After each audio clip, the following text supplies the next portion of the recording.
कहते हैं कुछ जगहें अपनी कहानियों से डर देती हैं। रात का ये रेलवे प्लेटफॉर्म सुनसान और ठंडी हवाओं में ढका आज भी अतीत की चीखें छुपाए बैठा है। यहाँ अकेले कदम रखते ही डर की परछाई आपके साथ चलने लगती है। अचानक कोहरे में एक हल्की परछाई उभरती है। सफेद साड़ी में बिना किसी आवाज के एक महिला खड़ी है। उसकी आंखों में एक अजीब रहस्य है जो सीधे आपके दिल तक उतर जाता है। कुछ साल पहले यही प्लेटफॉर्म इस दर्दनाक घटना का साक्षी था।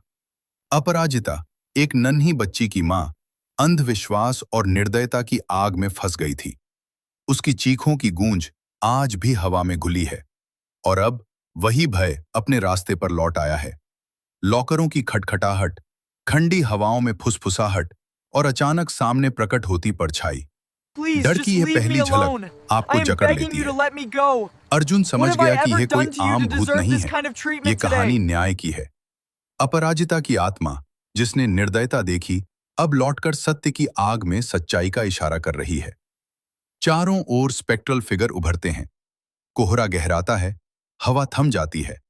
अर्जुन घबराया हुआ जमीन पर गिरता है। यह कॉन्फ्रंटेशन उसके कर्म और डर का मिलन है। और अचानक एक नन्ही परछाई सामने आती है। अपराजिता के साथ उसकी बच्ची, शांत और चमकती हुई। अर्जुन का दिल संभलता है। यह पल उसकी समझ और सच्चाई का प्रतीक है। भूतिया रेलवे प्लेटफॉर्म पर अब पूरा सच उजागर हो चुका है। स्पेक्ट्रल क्राउड इधर उधर घूमती है। अर्जुन चिल्लाता है, लेकिन हवा में लौटकर बस रहस्य की गूंज है। धीरे धीरे कोहरा हटता है, परछाइयां गायब होती हैं। अर्जुन खड़ा है, सांसें ठीक हो रही हैं और प्लेटफॉर्म पर एक अजीब शांति छा जाती है। और जैसे ही अर्जुन पीछे मुड़कर देखता है, केवल एक हल्की परछाई बची है। यह याद दिलाती है कि अतीत कभी पूरी तरह नहीं जाता, लेकिन अब उसे शांति मिल चुकी है और प्लेटफॉर्म पर रात का सन्नाटा लौट आता है।